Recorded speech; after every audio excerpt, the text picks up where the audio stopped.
Actuellement, je suis pas ici. Je suis dans les escaliers en train de descendre,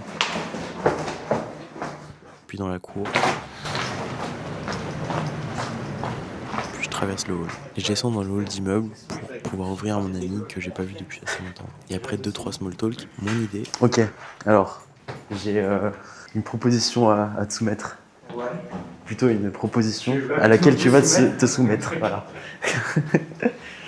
J'ai un setup qui est prêt, et là tu vas être interviewé. Et tu comprendras tout plus tard. On part donc sur un dialogue d'à peu près 40 minutes qui se coupe parce que la caméra chauffe, mais qui selon moi a beaucoup d'intérêt parce que l'ami que j'interviewe, j'ai abouti à la conclusion qu'il a réussi à tirer ses propres conclusions par lui-même et j'en suis vraiment étonné. J'aurais presque envie en fait de faire une vidéo sur la digestion de ce dialogue en lui-même, mais j'ai pas le temps là. Pour faire très court, cet ami sort du bac en même temps que moi, et lui il sait où il va. Il choisit de partir vers une prépa intégrée ingénieur, si je comprends bien. Et là il est sur sa 3e année, et c'est sur son premier semestre qu'il a l'opportunité de partir à l'étranger. Il décide alors de partir en Lettonie pendant 6 mois, de septembre à février, si je me souviens bien. On est pendant les vacances de Noël et il a l'occasion de rentrer. C'est donc à peu près de ça dont on va parler. Donc je vous laisse avec ça, j'espère que ça vous plaira. Ouais, le setup est prêt. Incroyable. Tu seras là. Eh ben, interview en chaussettes, partie 1. Hop. Voilà. Dire que c'est vraiment en mode surprise. J'ai aucune idée de ce qui va se passer. Alors, si t'avais 100 millions d'euros, qu'est-ce que tu ferais ? Je pense que déjà, je réfléchirais où investir pour avoir un revenu passif. Donc sans doute dans la pierre en vrai, parce que quand tu as autant de possibilités, c'est plus safe. Bien évidemment, investir en bourse aussi. Des actions, des obligations auprès d'entreprises. Très honnêtement du court terme, parce qu'avec une telle somme d'argent, il y a moyen de faire des rendements énormes très rapidement. Et je pense que je continuerai quand même sans doute à essayer de bosser à côté, de faire différents trucs, parce que ça occupe. Continuer le sport, ça c'est sûr. Et puis en profiter pour voyager à fond. Faire en sorte que ma famille ait plus besoin de bosser s'ils en ont envie, ce genre de choses, je dirais.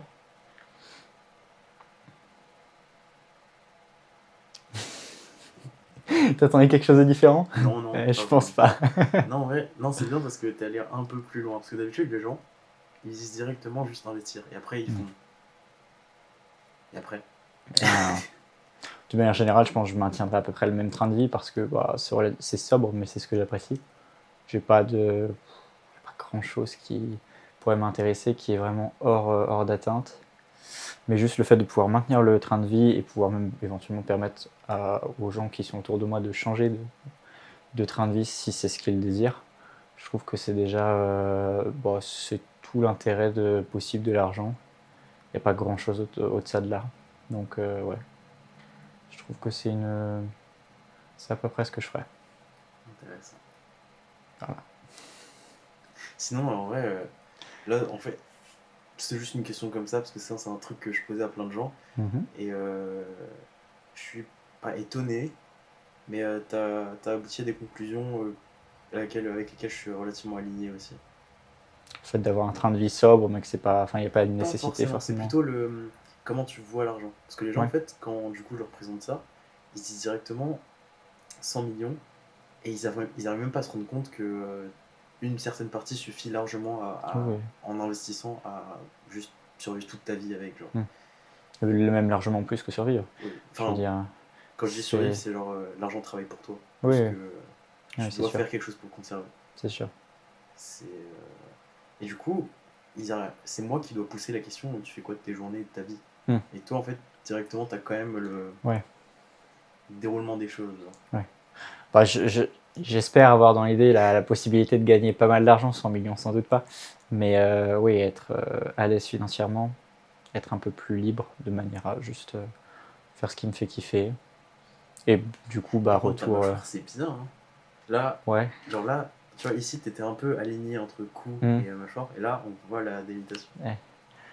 Mais avec le retour d'expérience que j'ai eu notamment là en Lettonie, je me suis rendu compte que globalement, alors même si bien évidemment j'adapte aussi un petit peu mon train de vie puisque j'étais étudiant, avec un budget limité par mois, parmi les plus faibles d'ailleurs globalement de tous ceux qui étaient avec moi, et pourtant je m'en sortais bien parce que bah, je consomme pas des masses. Non mais vraiment. Bah, en Et, bouffe, et surtout très monotone. Ouais. C'est-à-dire que bah, j'achète des kilos de pâtes, des kilos de riz, c'est surtout que. et moi je bouffe ça et je peux manger la même chose. J'ai littéralement mangé la même chose quasiment chaque midi et chaque soir pendant 3 mois et j'ai aucun souci avec ça. Et Parce que ça me surtout, fait kiffer. Tu sortais pas beaucoup, je pense. Manger dehors. De temps en temps, mais pas super souvent, ouais. Alors qu'il y a En des gens général. pour qui c'est normal, genre, Oui, oui, un soir sur c'est deux, sûr. se dire flemme, hop, Oui. dehors. Genre. Oui, et puis beaucoup ont cette mentalité aussi de ne pas vouloir manger 2 fois la même chose à 2 repas de suite. Et ça, c'est un critère qui fait vite chiffrer les courses ou autre, très très rapidement. Clairement. Parce que bon, en général, voilà, moi j'alterne. Enfin, c'est même pas de l'alternance. Je savais, par exemple, le midi c'était pâtes poulet, le soir c'était riz omelette. À la rigueur, c'était plus la question de est-ce que je partais sur yaourt grec et pommes ou une source de légumes à la place, tu vois. C'est tout. Source de légumes Ouais, ouais. Bon, j'alternais sur pas beaucoup, hein. Mais genre quoi C'est que de la conserve, bien évidemment, parce que bah, c'était Ouais, plus ouais, pratique, oui. mais chili con carne, pourquoi tu juges direct? C'est pas aussi. Petits pois, Oh lentilles, pois chiches, et sinon j'avais aussi, c'est plus un truc à l'anglaise, mais les haricots blancs dans la Ouais, sauce tomate. ouais. C'est vachement bon. Pour le coup, c'est un bon kiff. Même en conserve, c'est pas mal en vrai. Ouais. Ça fait le taf. Bah, généralement, on se les fait. Même les gens qui cuisinent et tout, ils vont pas s'amuser à faire leur haricots blancs Ouais. trempés, bouillir et tout. Ouais. J'essaie de, comme ça m'aide à avoir un peu de fibre, c'est cool. Et d'ailleurs, ça fait un moment que je me supplémente. Alors bon, là, du coup, je suis obligé d'arrêter, j'ai pas pu les ramener pour l'instant. Mais collagène et puis créatine. Ouais, moi aussi. Regarde, ça c'est ma créa. Mmh. Et j'ai aussi investi magnésium tous Ok. les soirs. Ok. Apparemment, c'est vraiment genre après créatine et peut-être collagène. Oui, puis ça aide un peu pour le Magnésium. sommeil, je crois aussi. Ouais. Ouais. Mais c'est de récupération générale, c'est stress et récupération. Ok. Et aussi oméga 3, parce que mon daron on avait acheté il y a longtemps. D'accord, Donc, ouais. voilà. Et vitamine D. Ok, ouais. Mais collagène, faudrait peut-être que je m'y penche. Après, une fois par semaine, je me tape un poulet. Donc, genre, je bouffe la carcasse et tout. Je me dis. Oui, ça a un intérêt, mais enfin, en vérité, pour nous, je crois que c'est à partir de vraiment 25 ans, je crois que tu perds 1% de collagène par an. Donc en soi, avant, Et mais c'est pour la récup il aussi. n'y a pas aussi théoriquement. un autre composant à prendre en complément du collagène pour le fixer? Genre une vitamine B, je sais pas quoi? Ça va dépendre de ce que tu prends. En général, je pense que la majorité des trucs sont bien faits maintenant pour contenir déjà ce qu'il faut dedans. C'est vrai. Mais à la rigueur, le souci du collagène, c'est que souvent, par exemple, là, je prends vraiment une dose minime, c'est-à-dire moi je prends une seule capsule par jour, mais logiquement, pour avoir les doses qui sont recommandées pour aller vraiment taper dans de la, comment dire, dans de la reconstruction de tout ce qui est tendons, ligaments, c'est 3 fois la dose, donc il faudrait prendre peut-être 3 gélules par jour, ce qui fait un peu beaucoup. Moi, je prends déjà à titre préventif, juste parce que bah, voilà, j'ai commencé à courir. Là, du coup, actuellement, je m'entraîne à la salle 3 fois par semaine et à côté, je cours 2 fois. C'était quoi aujourd'hui? Aujourd'hui, c'était haut du corps. J'ai 2 séances haut du corps Ah ouais? où je commence du coup la par dips, lesté. Et en fait, je vais travailler push et pull en même temps. Ah, full, ouais, ok. Ouais, c'est vraiment haut du corps. Half. Ok. Voilà. Et j'ai qu'une séance jambes et j'ai vraiment bien progressé sur les C'est jambes. Tom Platz, Euh, 15-7 failure over failure, là. non, alors avant je faisais beaucoup de rest pause, maintenant j'en ai gardé que sur les exercices où j'ai qu'une seule série. C'est assez simple au final, c'est adducteur-abducteur. Mais sinon ça me fait 4 séries de hack squat, 4 séries de squat, 4 séries de leg extension, 4 séries de leg curl, une série d'adducteurs, une série d'abducteurs, abdos, fini. Ok. Et c'est ma séance jambes. Et en vrai, bah, ça m'a été bénéfique même de passer de 2 séances à une séance, parce que enfin je récupérais mieux. Et je le sentais parce qu'arrivé sur le hack squat, quand j'étais à 6 entraînements par semaine, je sentais mes genoux qui étaient vraiment pas dans un bon état. Alors que là, à chaque fois j'arrive, je suis vraiment nickel chrome. 100% et Je peux y aller vraiment à penches, fond.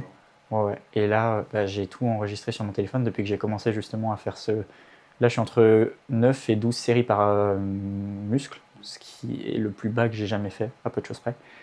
Depuis ma première semaine, où j'étais pas forcément au top, mais entre la blessure que j'avais eue au bas du dos il y a quelques mois, la fin de prise de masse, le fait que je suis descendu très bas, avec les 8 semaines où j'ai perdu 11,5 kg, ça m'a détruit. Et même le physique avait fondu pas mal, parce que j'étais archi plat sa mère.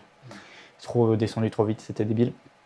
Et j'ai pris le retour avec un petit peu de TCA sur derrière. Ça s'est vite calmé, heureusement. Mais et là, du coup, j'ai réussi à me stabiliser à un autre poids. Et là, je suis bien en vrai. Je pense que je peux continuer à descendre un peu, mais là, je suis à 82, donc moins 8 kilos par rapport au départ. Et le physique est vraiment, vraiment, vraiment intéressant. Ah, Tu vas parce voir qu'il y a quasiment ça. du pump, genre, enfin, c'est Ouais, du oui, oui, oui. glycogène max, genre. Oui, et je pense avoir même récupéré peut-être un petit peu, Ouais, grâce du à l'élément muscle. musculaire, un petit peu de muscle, parce que vraiment, j'avais dû taper dans cette réserve aussi, malheureusement, en descendant aussi vite. Et ça m'avait tué vraiment physiquement. Genre, j'arrivais limite plus à marcher, j'étais lent. Je pouvais plus, genre, juste activer les quads, tu sais, pour marcher un peu plus vite. C'est mort. Je me faisais dépasser par les mamies et tout, j'étais vraiment en mode, mais au bout de ma vie. Tu sais, quand t'avais fait tes calculs, tu disais que ta maintenance, elle serait potentiellement à 3000, et moi, je t'en mais c'est beaucoup.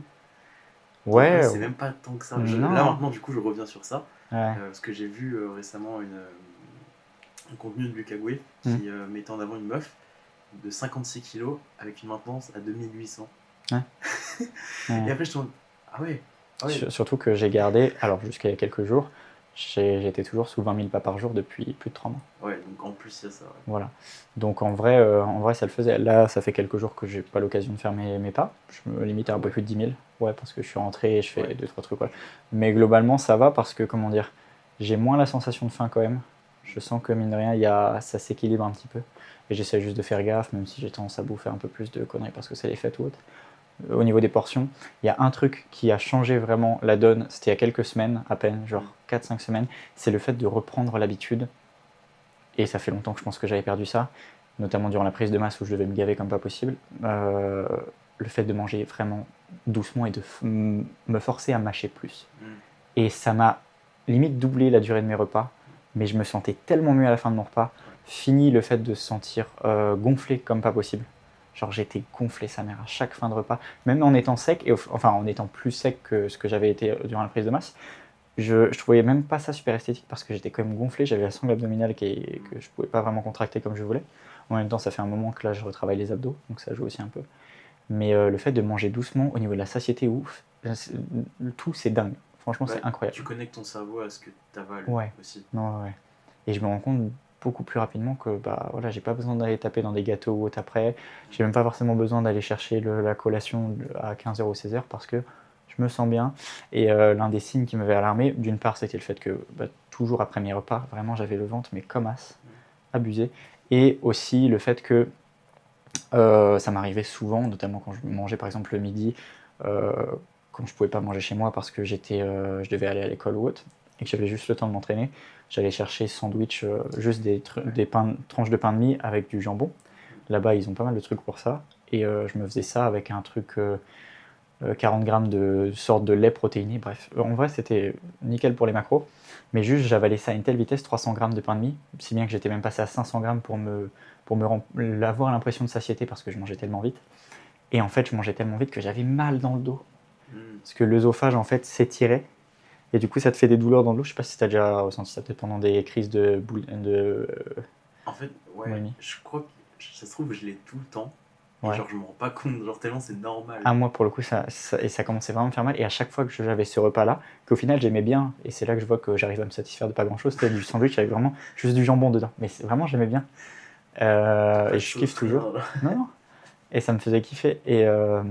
Mais vraiment, je mangeais ça tellement vite et je prenais tellement pas le temps de mâcher. Aucune sensation de satiété avant un bon moment. Résultat, tu bouffes 3 fois plus. Et ça m'inquiétait même parce qu'il y a un mois et demi, j'étais en mode mes quantités, j'étais à 300 grammes de riz cru le soir, avec une omelette de 3 œufs, avec un 400 grammes de yaourt grec, avec une Ouais. pomme, une banane. Et je défonçais ça et à la fin j'étais énorme, mais la satiété n'était pas dingue. Parce que j'avais ça tellement vite que... Ouais.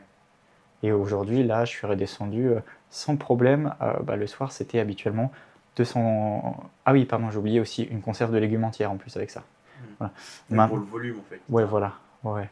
Et là, maintenant, j'ai pu redescendre sans problème avec 200 grammes de riz cru, ce qui est quand même assez conséquent. Une omelette de 3 œufs, la moitié des 400 grammes de yaourt grec, et c'est tout.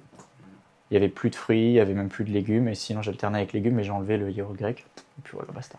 Ouais, bah ça, globalement, je pense que c'est vraiment les conséquences de la sèche, du cut hardcore. Ouais. Et aussi de la après, prise de masse, où ouais, j'ai été obligé de faire ça, ouais. parce que j'ai jamais fait l'effort, parce que je trouvais ça trop contraignant, de me fixer les 5 ou 6 repas par jour. qu'en général les gens préfèrent, même pour un système de sèche, et c'est vrai que ça doit pas être si bête que ça. Jouer sur le principe de manger lentement, et donc si tu arrives à couper ça sur 5 ou 6 fois dans la journée, il y a des chances que ça tienne mieux que le jeûne intermittent qui est pratique, mais je pense dans un quotidien où tu es dans de la maintenance, voire de l'évolution, mais vraiment tranquille, par rapport à de la sèche ou de la prise de masse, où c'est tout de suite vachement plus contraignant, je pense, pour l'organisme. Je pense que l'effet principal, c'est dérèglement hormonal, hein, de l'hormone de la faim. Hein. Ouais. C'est la ghrelin, je crois. Que ça s'appelle. Oui, c'est responsable de la satiété. Ça, Ouais. j'avoue qu'en vrai, même moi, là, je suis pas bien calé là-dessus. Hein. Dans un premier temps, pour implémenter ça, je m'étais forcé à ne plus regarder, que ce soit vidéo YouTube Oui, ou animé oui. sur mon téléphone. Ça, c'est ce que je fais déjà, ouais. Et avec le temps, j'ai réappris justement à manger doucement en regardant les trucs. Ouais. Et résultat, je savais, et ça me permettait aussi d'avoir une idée du temps que je prenais, parce que je savais que, bon, un épisode c'est genre 23-24 minutes, je savais qu'en moyenne sur mon repas, j'allais prendre un épisode et demi au moins pour manger. C'est 20 minutes à peu près le temps de choper la satiété. C'était nickel. Comme ça, je finissais mon truc, j'étais bien. Et j'avais plus aussi ce gros blackout, enfin cette grosse fatigue post-repas, où en général j'avais un gros besoin de faire une sieste. J'aime bien, j'ai eu le temps, j'avais pas beaucoup de cours globalement, donc j'ai eu le temps de faire souvent ma petite sieste en début d'après-midi, ça me faisait toujours du bien, genre 30 minutes chronométrées. Et là, j'avais nettement moins le besoin de le faire, à la rigueur je le faisais plus par plaisir, parce que j'aime vraiment dormir en lui-même, c'est vraiment agréable comme truc. Et à combien d'heures par nuit ? Idéalement, là c'est le dernier jour encore, c'est un peu hors norme, mais habituellement je suis à 9h, voire 9h30, plus une sieste de 30 minutes l'après-midi. Et vraiment, parce que j'apprécie dormir, vraiment. Ouais. C'est vraiment un truc, quand t'es bien mentalement, c'est un régal. Forcément, si t'as du stress ou des trucs ou autre, ça peut perturber le sommeil. Mais depuis un bon moment, là, ouais, mon rythme, c'était 9h, 9h30. Propre. Franchement. Et pendant la journée, du coup, t'es nickel. Ouais. T'es productif et tout. J'ai fait tellement de trucs au niveau certification pro. Pendant bien 2 mois, j'ai vraiment taffé ça à fond. J'ai fait 14 certifications différentes entre finance de marché, finance d'entreprise, gestion de finances perso avec le côté entrepreneuriat aussi, informatique, tout ce qui est base cybersécurité, intelligence artificielle, et puis tout ce qui est skills de management, c'est ce qu'on appelle les soft skills, donc les skills qui sont intéressants en entreprise. J'en ai fait tout un panel de différents trucs. Et je suis très content, j'ai bien bossé sur LinkedIn, parce que j'étais parti à Riga avec un peu moins de 200 abonnés sur LinkedIn. Là, je suis à un peu plus de 1300. Donc j'ai torché ça à fond. Tu fais quoi ? Et surtout, j'essaye de me connecter aux gens déjà qui sont reliés à mon école, parce que c'est très pratique. Très souvent, on a des alumni ou autres. Et ensuite, sur leur connexion à eux-mêmes qui sont en lien avec la finance surtout, mais même avec l'informatique, j'ai ratissé large. Mais qu'est-ce qui se passe ? Enfin, comment tu peux gagner les abonnés sur LinkedIn ? Juste tu te connectes et dès lors qu'ils acceptent, en fait, ça va dans les deux sens. Et souvent, ils acceptent pour la simple et unique raison qu'ils savent que je viens du réseau qui est lié à mon école. Donc c'est assez simple, il n'y a pas grand chose à faire. J'ai pas besoin de faire de poste. Ça, c'est l'avantage de la provenance de l'école. Ouais. Tu t'abonnes aux gens et ils voient que tu viens d'une école. De l'école soit qu'ils ont fréquenté, bien souvent, soit de l'école d'un proche. Et voilà, ou sinon, même il y a pas mal de contacts que j'ai chopé à travers là où j'ai fait mon stage. Et c'est quoi l'utilité des abonnés à la fin ? L'utilité, ça va être que le jour où j'aurai besoin de faire un post, notamment, le post va apparaître auprès de beaucoup plus de personnes et auprès des sphères spécifiques qui m'intéressent, que ça soit fintech, ingénierie financière, actuariat, ou des trucs spécifiques même en informatique, même si logiquement je vais me diriger plus vers la finance. Et tes certifs, tu les as passés, c'est qui les hosts, disons ? Alors, pour celle de finance, c'est des certifications qu'on a eu la chance d'avoir gratuitement parce que notre école a un partenariat avec ça. C'est certification Bloomberg. Donc c'est vrai truc host du coup par les Américains. C'est une société américaine qui gère tout ce qui est terminaux qui permettent d'analyser la bourse notamment. Donc ils sont très implémentés là-dedans depuis, j'ai envie de dire, plus de 20 ans, mais peut-être même plus longtemps que ça encore. Donc j'ai fait quelques formations là-dessus. J'en ai fait à travers IBM, notamment pour tout ce qui est informatique. Ça aussi, une boîte américaine très reconnue dans le domaine, donc c'est plutôt international. Et pour tout ce qui est management ou autre, c'était HP. Donc c'est aussi reconnu, c'est aussi américain d'ailleurs. J'ai préféré prendre des trucs qui, entre guillemets, avaient plus de valeur à l'international, Ouais. dans une optique notamment de stage, parce que je me verrais bien, par exemple, dès cet été, enfin dès l'été prochain, du coup, partir en stage, si je peux, à Londres. J'ai des cousins qui bossent là-bas, je croise les doigts. En finance, c'est compliqué de trouver un stage avant la dernière année, parce que ça les intéresse pas. Mais peut-être qu'avec un peu de piston, je croise les doigts, ça pourrait être sympa. Voilà. J'ai bien prévu mes plans déjà. Ouais. Ah, j'ai voulu me C'est servir. clair, hein. J'ai voulu me servir de ce semestre parce qu'en vrai, il y avait tellement de temps libre que j'aurais trouvé que ça aurait été un gâchis monumental. Ça m'a pas empêché de me balader outre. Je suis allé à Vilnius, capitale de la Lituanie. Je suis monté jusqu'à Tallinn, capitale de l'Estonie. C'est au même niveau en termes de hauteur que Stockholm, Suède. J'ai vu pas mal de choses en Lettonie et tout. Globalement, j'ai fait un peu le tour de ce que je voulais voir. Il y en a qui étaient un peu plus aventureux, qui ont voulu aller en Suède aussi. Ça m'intéressait pas des masses. L'Europe du Nord, c'est pas actuellement. Ça me fait pas plus kiffer que ça. Je voulais faire l'Europe de l'Est. Et La Géorgie. j'ai pas eu l'occasion. Bon. Mais Je suis influencé par un mec qui s'est amusé à faire beaucoup de pays d'Europe de l'Est, ouais. et qui les amuse, qui les analyse, Hmm. et qui essaie de vraiment comprendre plus loin les choses, Ouais. genre les contextes historiques, etc. C'est rude, hein. Leur histoire est très Ouais. très difficile. La Lettonie, c'est un pays oui, qui a pas obtenu son indépendance en 91, au moment de la chute du RSS, parce qu'ils ont été occupés par les Russes, enfin oui, du coup on va dire les Russes, pendant la majorité du siècle, à l'exception de quelques années durant la Seconde Guerre mondiale, où c'est les Allemands nazis qui ont pris le pas. C'est-à-dire que les Russes les ont persécutés avant ça, à partir des années 20 je crois, jusqu'à la Seconde Guerre mondiale. Ensuite les Allemands sont arrivés, ils ont considéré que les Lettons notamment étaient des alliés des Russes, donc ils les ont fait payer à mort pour ça, beaucoup de gens tués. Et ensuite les Russes ont récupéré à nouveau le terrain, ils ont considéré que ceux qui étaient restés étaient limite devenus des collabos, c'était juste des excuses pour mettre à feu et à sang tout. Ils ont perdu un tiers de leur population durant la Seconde Guerre mondiale. Wow. C'est colossal. Pour une nation qui représente 1,8 million de personnes, l'ensemble des pays baltes, c'est 5 millions. En comparaison, l'Ukraine, c'est 15 millions, je crois. Donc autrement dit, si le petit chauve à côté s'énerve, en vérité, les territoires comme ceux-là, il les bouffe en quelques jours, parce qu'en plus, c'est très plat. C'est très très simple d'accès, les pays baltes. Pour le coup, c'est très très chargé d'histoire, et c'est aussi pour ça qu'ils ont une mentalité, ils sont déjà très introvertis, vraiment vraiment très introvertis. Et tu sens que qu'ils sont encore dans l'espoir, entre guillemets, et je l'ai même entendu de même le dire, qu'ils sont dans l'espoir que l'indépendance continue. Pour eux, c'est la plus longue période d'indépendance de toute l'histoire pour leur pays, ce qui est colossal. Et ça fait 35 ans, 34. C'est infime par rapport à ce que nous, on a l'habitude de connaître. Ils sont très patriotiques. Tu as des drapeaux lettons partout, et aussi énormément de drapeaux ukrainiens. Mais est-ce que les gouvernements ils font ce qu'il faut pour maintenir ça et même Ils prendre en ont, pouvoir alors ils ont développé justement leur économie en sortant à partir du moment où ils sont sortis de l'URSS, si bien que leur économie a explosé depuis le temps, parce que vraiment en 90 c'était pas possible. Ils restent quand même dans les bons derniers de l'Europe, parce qu'ils sont très peu nombreux et que ça prend du temps de se développer, mine de rien.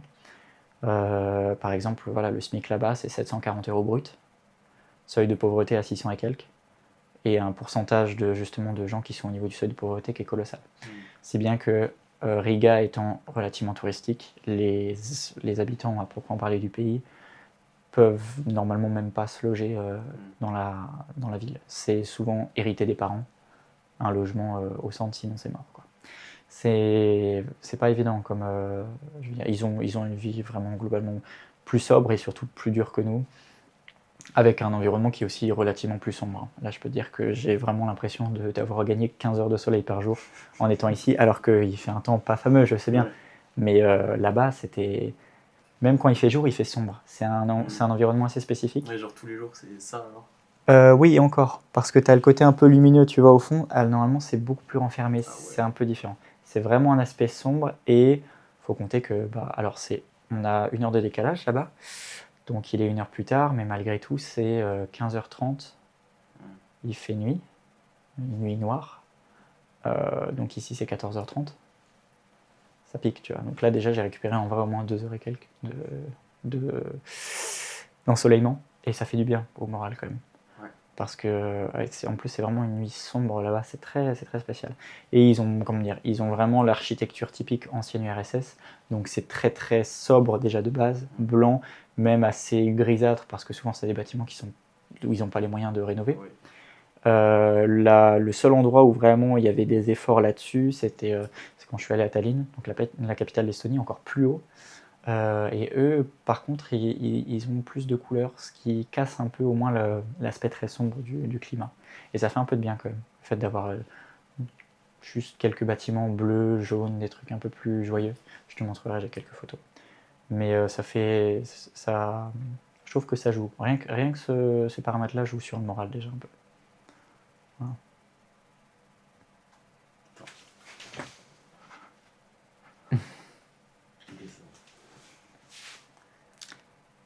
As-tu d'autres questions? Je sais pas. Parce que j'ai plein de choses à dire globalement sur toute cette période. Ça a été instructif pour le coup. Ouais.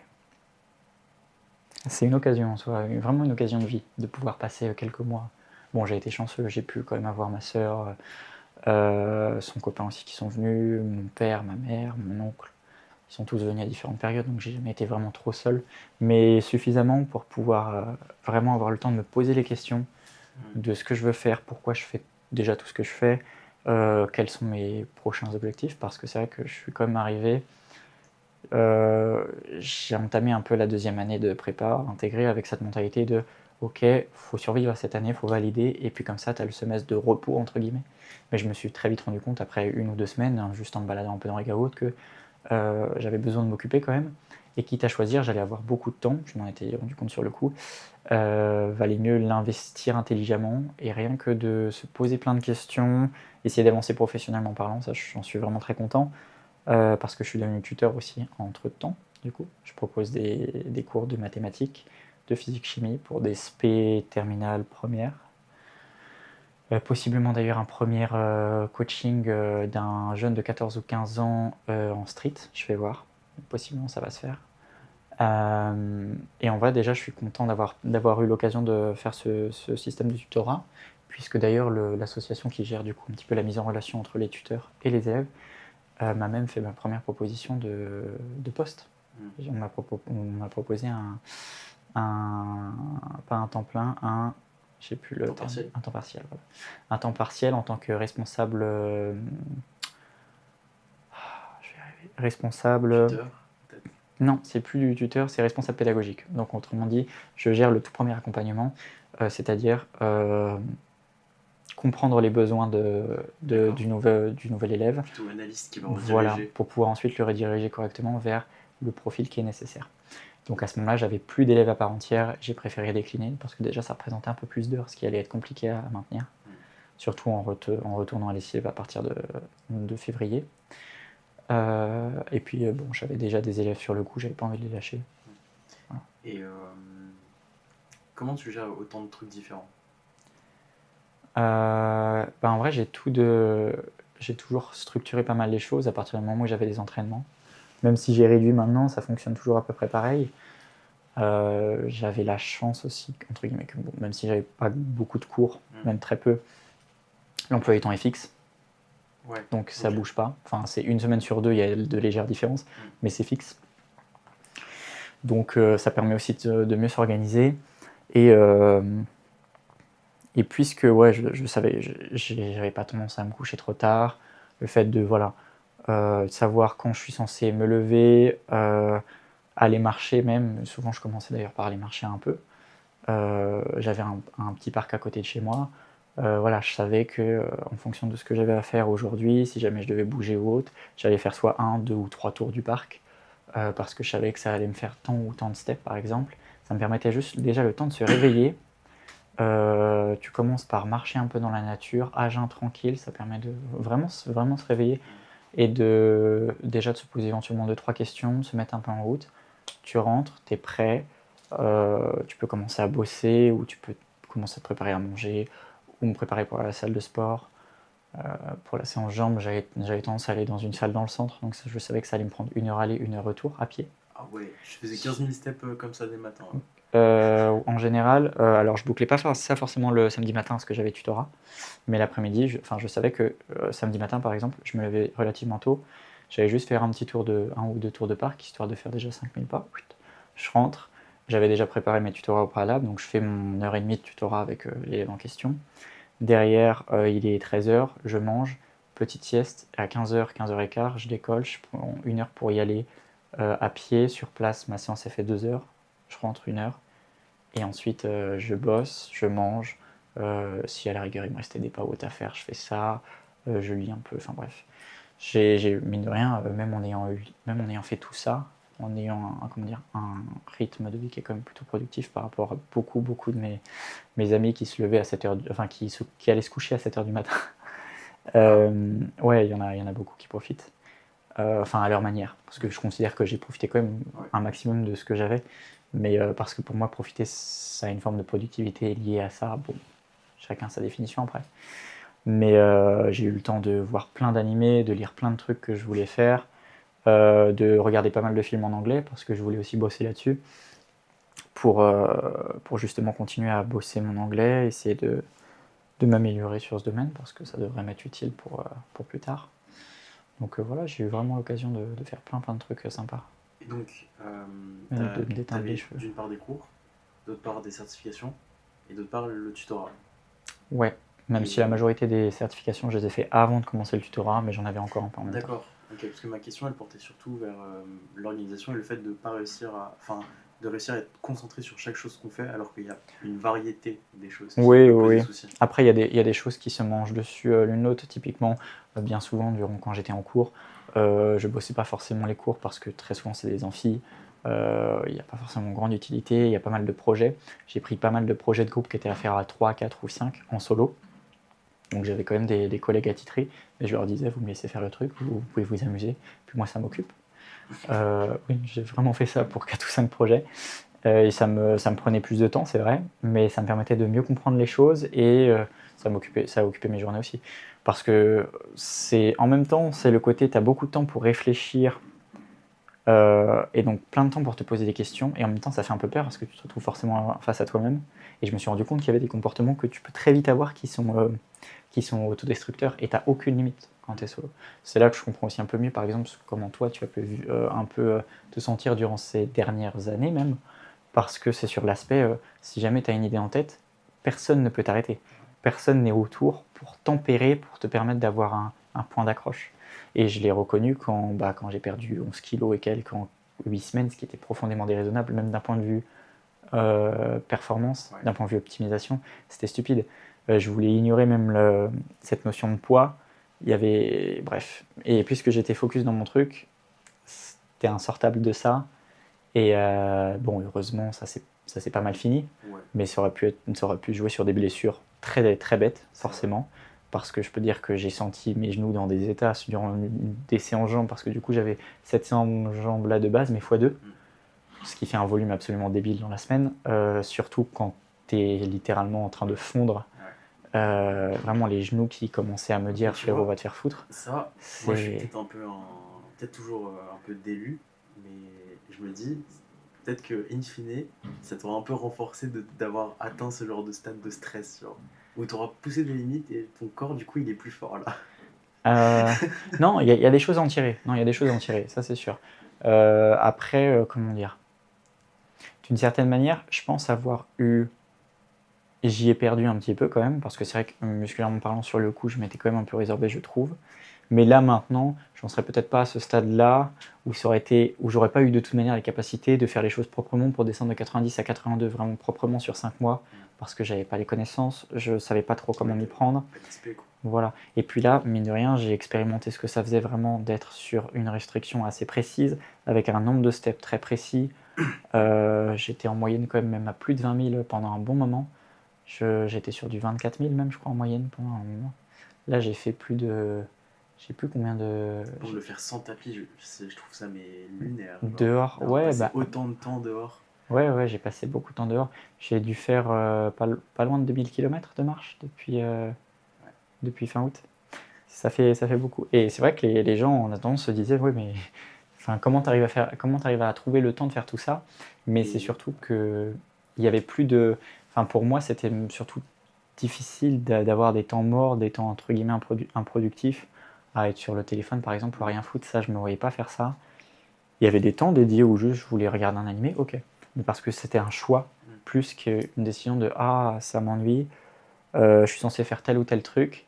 Si bien que j'en avais même vraiment ce besoin de si tu as quelque chose à faire, fais-le maintenant. Fais-le maintenant, fais-le maintenant, fais-le maintenant. Et au final, c'est même pas comme si c'était fais-le maintenant, comme ça tu as eu le temps pour juste rien foutre. C'est fais-le maintenant et au final, derrière, tu as un autre truc qui devient l'esprit haute. Mais le plaisir de boucler les choses, d'être à temps, d'être au final même moins stressé parce que tu sens que tu as le temps, tu fais les choses proprement, tout est beaucoup plus fluide.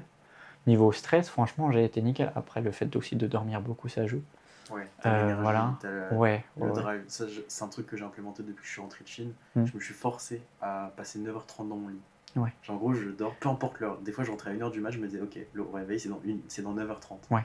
Et même si tu dors pas trop pendant certaines périodes, c'est pas grave, ça fait quand même du bien. Ça fait quand même vraiment, vraiment du bien. Même parfois, la sieste de 30 minutes l'après-midi, je sens bien que je somnole un peu, tandis qu'il y en a d'autres où parfois j'ai vraiment même le temps de rêver pendant les 30 minutes sur des cycles courts. Ça dépend. Des fois, c'est kiff-kiff, mais je prends quand même, peu importe. Et comment tu vois les animés? Le fait de regarder, genre, attends, avant de répondre, j'ai un truc à faire. Parce que là, ma cam, elle va surchauffer. Du coup, j'ai un truc qui va refroidir. Ok. Et niveau luminosité, t'es sûr que ça suffit T'inquiète, c'est l'ADA, tu comprendras. Ok.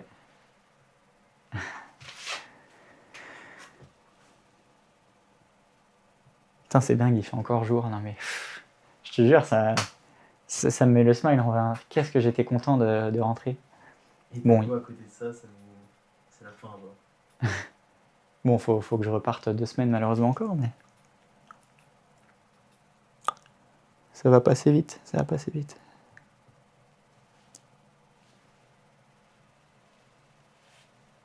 Ok, normalement c'est bon. Ok, tu m'as dit que tu guettes tu m'as dit que tu regardes des animés. Ouais. En divertissement, alors. Ouais, c'est majoritairement du style. Je pense que j'en avais déjà parlé, parce que ça fait un moment que je fais ça, mais plutôt style romance et slice of life. Bon, des trucs vraiment très basiques, entre guillemets. Ouais, ou des petites histoires d'amour, des trucs comme ça. Un petit peu quand même aussi du classique, genre My Hero Academia ou autre, ça aussi. Et t'estimes à combien de temps par semaine? En fonction des phases. Quand j'étais un peu plus dans les certifs, il y en avait assez peu. Là, ces dernières semaines, j'étais surtout orienté à finir tout ce qui est. On avait beaucoup de travaux pratiques, beaucoup de petits projets à rendre pour le 10 janvier. J'ai voulu boucler un max là durant ces dernières semaines, mais donc en parallèle, j'avais pas les certifs ou autres. Et là, par exemple, je pouvais me mater peut-être quand même 40 minutes ou 1 heure, voire parfois même plus, sans problème. Parce qu'il y a des journées aussi où, étant donné que j'ai tellement bouclé de taf professionnel ou autre, je voulais pas non plus. Là, tu vois, je te dis, j'en ai fait 13 ou 14 de certifications, ça m'intéresse pas d'en faire 50 000. Le but étant de favoriser aussi un minimum la qualité au-delà de la quantité. Et puisque j'avais ce sentiment d'avoir fait ce que je voulais faire durant le semestre, par exemple ces 2 dernières semaines, oui, il y a des fois où je me faisais peut-être 3 heures d'animé dans la journée, pendant que je marchais, pendant que je mange, plein de trucs en parallèle. L'avantage aussi, c'est le format court d'un épisode qui dure 20-24 minutes. Tu peux rester dans le truc, hop, tu finis ton épisode, tu vas faire 2-3 trucs, 1 heure plus tard, tu veux tranquille un truc, ou des fois de la lecture de manga aussi sur le téléphone. C'est pas toujours forcément un format animé. Et c'était plus pour m'occuper à la rigueur ces 2 dernières semaines, parce que j'avais globalement déjà bouclé tellement de trucs. D'un point de vue professionnel, je ne me voyais pas me relancer dans des formations ou dans des cours d'université, des cours gratuits d'université américaines notamment, que tu peux avoir en libre accès sur Internet. C'est ce que je voulais faire, mais le temps était de toute manière trop short, donc je me suis dit, bon, ça sert à rien d'essayer de bâcler ça. Le but étant d'en tirer de la connaissance et pas juste de dire je l'ai fait pour dire que je l'ai fait.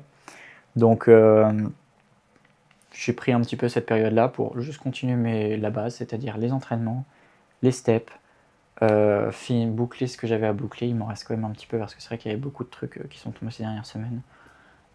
Et puis voilà, profiter un petit peu. Le fait d'être allé en Estonie aussi, voilà, de voyager un petit peu. Pour le coup, c'était plus la période un peu plus tranquille après. Bien quand même 3 mois bien remplis. Et à pas mal de trucs. du coup, même pendant cette période-là bien remplie, tu regardais des animés?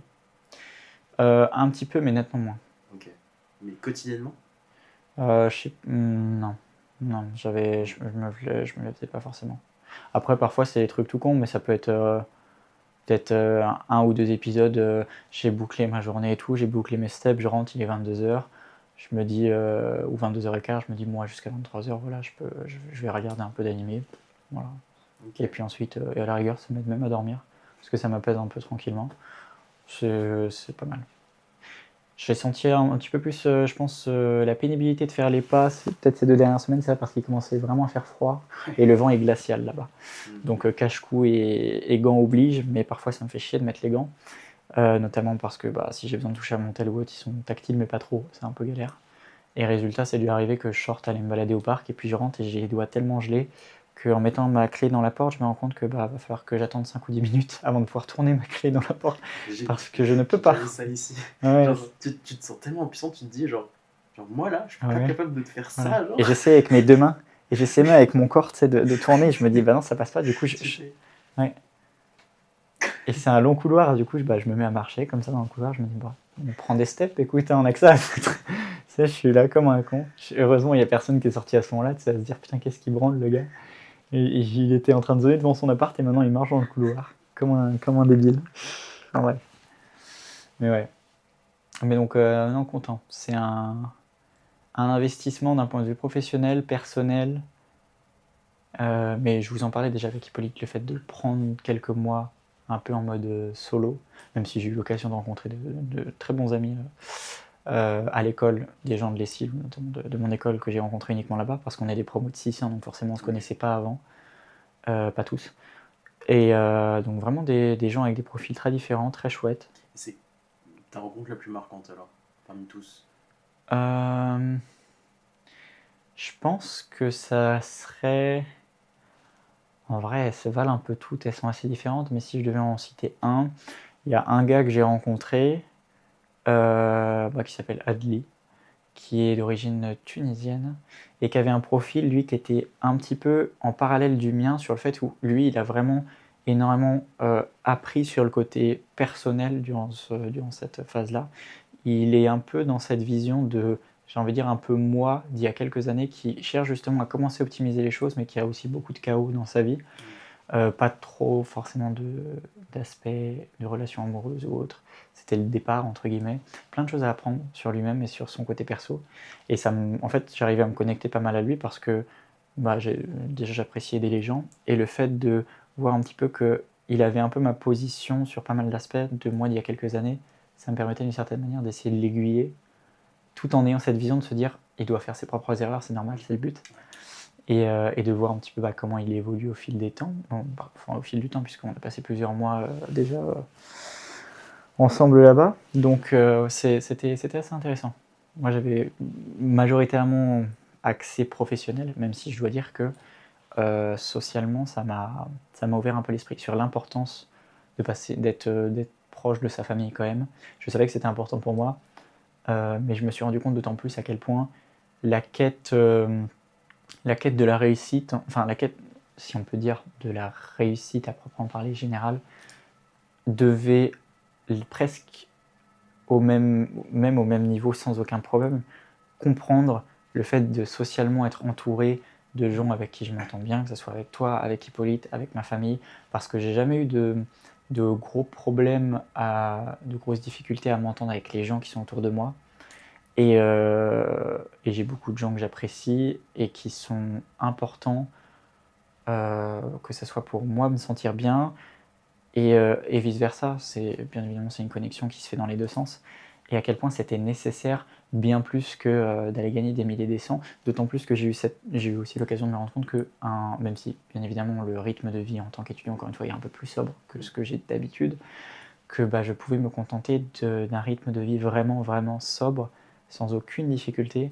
Et donc, il n'y avait pas non plus de toute manière à stresser ou à s'imaginer qu'il allait falloir, à la fin du mois, avoir tel ou tel salaire pour estimer que je gagne suffisamment pour pouvoir être à un taux de satisfaction nécessaire dans à peu près tous les autres aspects de ma vie, puisque l'argent reste un moyen de toute manière. Et à la rigueur, au bout d'un moment, un palier social, si on peut dire, mais ça reste avant tout un moyen, et tu te rends vite compte que voilà, j'ai la chance d'avoir appris à vivre sobrement, déjà de base, et en plus avec l'aspect discipliné ou autre, bon, ça joue un peu, c'est sûr.